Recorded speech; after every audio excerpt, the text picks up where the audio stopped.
What's up, my sweetly scented carnips? My name is Jessie, and welcome to my podcast, Tea with the Gods. In today's episode, we're going to go over some terminology. I gathered together the terms I get asked about frequently, also ones that I feel like are quite common and important to know. Most of them are ancient Greek terms, which means they can be a bit tricky to define. So some terms may have longer explanations than others. This small list is in no way all the terms relevant to Hellenic Polytheism, especially if you choose to go down the Reconstructionist route. There's plenty more, but like I said, I find these to be the ones you will come across the most and will need for your own worship. To make following along a lot easier, I included a list of the terms I'll be covering in the description.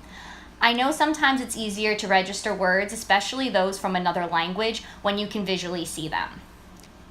All right, loves, how about you go grab yourself some tea and let's learn some ancient Greek terms, shall we? So the first word we're going to talk about is theoi, which is an ancient Greek word that translates to the gods. You use this when you're referring to all the gods at once. Theos is used when you're referring to one god. Our next term is offering. I'll be doing a whole episode very soon on the nature of offerings and how to exactly do it, but for now, just know that they are something you give to the gods to show your gratitude and devotion. An example of an offering is the ancient Greek term libation, which is basically liquid that's poured out as an offering to the gods. Our next term is miasma. This is a very difficult term to define since we don't really have a translation for it in English. The word itself also holds so much more than a simple definition could ever convey. And to further complicate matters, everyone has their own view and opinion on how to define it and what exactly constitutes as miasmic. Basically, it's an annoyingly complicated term, but I'm here to define terms for you, and to define terms I shall do. So here's my definition. Miasma can be translated as pollution, but not just physical pollution. Miasma can also exist emotionally and spiritually. Now, I know using the word pollution paints a pretty icky picture of miasma, but the reality is that it's not actually seen as a bad thing or an evil thing. It just sort of is. Miasma comes from just being human and doing human things. So there's no way to avoid it, and it's not something to be ashamed of. It is also something that you don't necessarily need to believe in or apply to your worship. When I first started, I had no concept of miasma, and it didn't stop me from forming a connection with Aphrodite. Even now, despite knowing about miasma, I still never applied it to my devotion, and honestly, I'm happy about that. Why, you may ask? Well, some of us already struggle with our realities as human beings. We have mental illnesses, chronic illnesses, disabilities, traumas, insecurities, and other very human things that we're trying to manage, cope with, and accept. I worry that for some people, incorporating the concept of miasma into their worship could have a negative impact. That it might cause them to look down on their struggles and make them think that because of those struggles, they are undeserving of the gods. It could keep them from going to their altars and praying when they are in a dark place, or even forming a relationship in the first place. And that's truly heartbreaking to me, because it's moments like that when you need to be at your altar. You need to be at the feet of the gods, releasing your turmoil and pain to them. There shouldn't be a barrier that prevents you from seeking solace, comfort, and love from the gods. Again, I just want to reiterate that miasma isn't a bad thing. What I'm talking about is the way we choose to use the concept. Like, come on, we all know how our brains can be. They take something harmless and turn it into a weapon designed to beat us down. I don't want this to turn into such a weapon, so I encourage you to be honest with yourself. Don't bring anything into your worship that could create barriers instead of dismantling them. Okay, so what if you do decide to incorporate miasma into your worship? Thankfully, the ancient Greeks had a way to cleanse yourself of miasma, which leads us to our next term, carnips. the ancient Greek way to cleanse yourself of anything miasmic before engaging the gods. Typically, Kernips is made by lighting a match or an herb of some kind and dropping it into a bowl of water.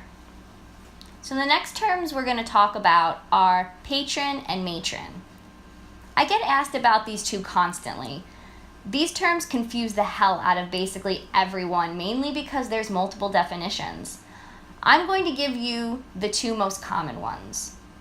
The first being that a patron deity is seen as the god you have the deepest bond with, the main god in your practice or devotion. This definition is used primarily by the pagan and witch communities. The second definition is the one that is mostly used within the Hellenic community, which sees a patron deity as the god or gods who rule over your profession and or role you play in your family or community. So if you're a marine biologist, then cool bro Poseidon would be your patron. If you're a sex worker, then Aphrodite would be your patron deity. If you're a bank robber, then definitely Hermes is your guy.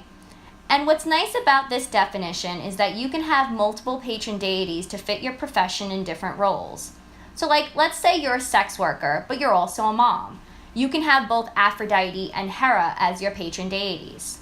If you're a trans dude who's going to art school, Dionysus, Athena, and Apollo. Boom! Look at that! 3 patrons! Also know that patron deities don't have to be a lifetime gig, especially with the last definition. We change careers, we go through different life stages, so it's pretty likely your patrons will change. And that's okay. It's also very important to know that you don't have to have a patron or matron deity. I don't have one, and as far as I can tell, I'm doing quite all right. So it's completely up to you. Oh, and as a side note, you might have noticed that I barely use the term matron. That's because patron is a gender-neutral term and can be used for a god or goddess. But again, if you feel like using matron to refer to your goddess, then do your thing, chicken wing. Next, I'm going to go over the differences between the words follower, worshiper, devotee, and working. Follower and worshiper are general terms for people who worship the gods in any capacity. They can be used interchangeably. A devotee is different from a follower and worshiper in that it's generally a deeper level of commitment.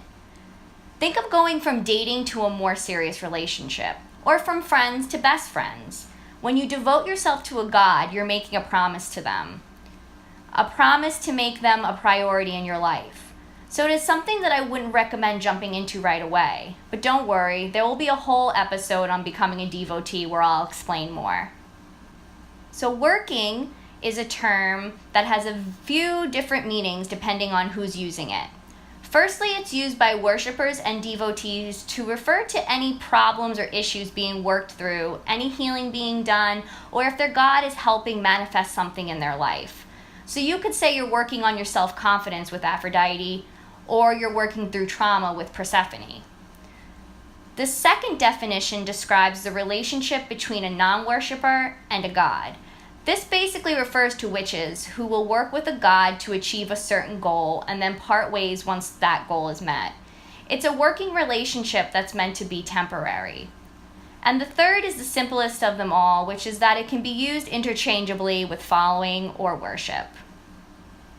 The last term we're going to talk about is hubris. Hubris is the closest thing Hellenics have to the concept of sin, though hubris actually is nothing like sin. It's seen as extreme pride that defies, challenges, and offends the gods.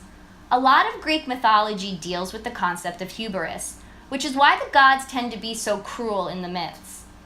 There's a lesson being taught, kind of like how Bible stories are used to teach certain beliefs or concepts. We'll talk more in depth about the roles of myths in a later episode. But to give you an idea, here are some examples of hubris and how the gods chose to punish those who commit it. Everyone boasting about how Adonis's mother, Smyrna's, beauty rivaled that of Aphrodite's, to which Aphrodite responded by causing Smyrna to sleep with her dad, because Aphrodite don't play. Arachne declaring to be a better weaver than Athena, which prompted Athena to turn her into a spider. And who could forget the man-baby himself, Agamemnon, who refused to give back the daughter of one of Apollo's priests. So Apollo, like a beautiful ball of golden rage, brought a nasty plague down on Agamemnon's troops. You gotta admit, the gods are pretty creative with their punishments. A little unfair, kind of misogynistic, but creative. Now, what does all this mean for you, the modern day worshiper? Well, you don't have to worry about Athena turning you into a spider, or Aphrodite making you have the hots for your dad. Ew. But it is very important that regardless of the relationship you develop with the gods, you remember that they are still gods. They are divine, powerful, golden, and absolute. We are pretty great ourselves in our own strange, complicated, messy ways, but we're not gods. We're not and never will be on their level. So as long as you remember that, you'll be fine. And that's all I got. I didn't want to bombard you with a crap load of terms. This isn't school. But I hope this episode proved very helpful and even enjoyable. Next episode, I will be giving some tips and advice to keep in mind as you get started. So I hope you'll join me then. As always, thank you so very much for listening, and I'll see you guys next time. Bye!